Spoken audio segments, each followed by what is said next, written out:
Hello, this is Sam McClure, the founder of the Adoption Law Firm, and today I want to introduce you to one of our rock star interns this summer, who's no longer an intern, Jake Howell.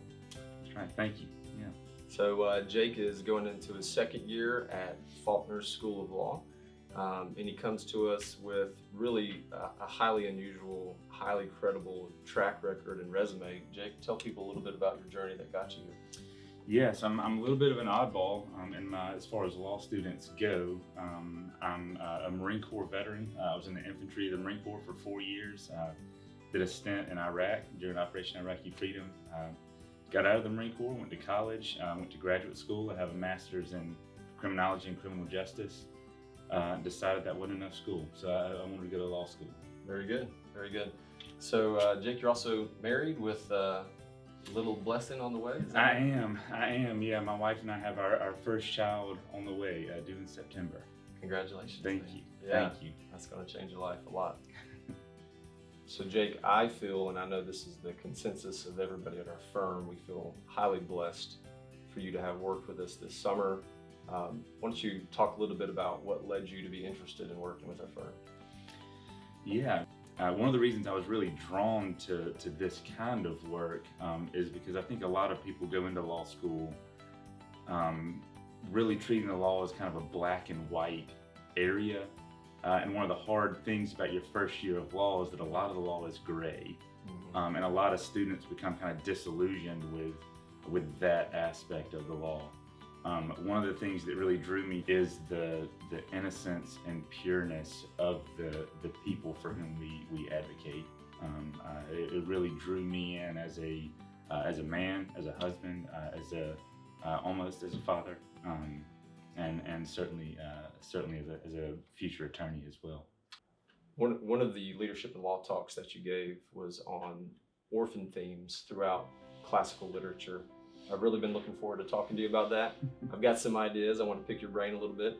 But you gave this archetype. What was the archetype of the orphan? Could you talk a little bit more about that? Sure. So I was pulling from a couple different people. I would love to pawn these thoughts off as my own, but I'm borrowing from people much brighter than I. But yeah, and a lot of the themes that we see in classical literature, the orphan archetype is in this very stark contrast to the child archetype. The child archetype is typically a story of, joy and playfulness and wholeness, whereas stories with orphans as main characters are typically stories of hardship and brokenness and tragedy. One thing that really stood out to me during your talk was when Jesus said to his disciples and his followers, "I will not leave you as orphans." Like Christ in his humanity understood the state of a child left without adequate provision, protection from evil, and the inertia of evil is always to oppress the weak, the vulnerable, and the orphan. So that was really thought-provoking to me. Could you give us just one example from one piece of literature about how we see that orphan archetype playing out? Sure. And anybody who's even remotely would consider themselves a reader, I'm sure you can think of dozens of examples. They're, like you said, they're pervasive. There's so many. I think that says a lot about what that theme of orphans and orphanhood says about the human condition. And Quasimodo certainly is, we're not really told why he's an orphan. We're led to assume that he was left on the church doorstep to either be taken in by the church or to die from exposure.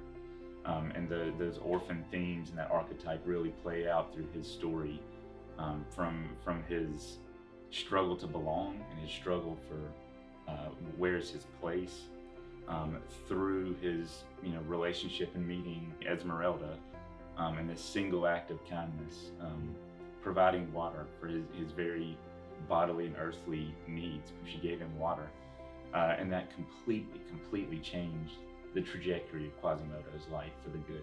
Wow. Yeah, that's a great illustration. I learned a lot from you this summer.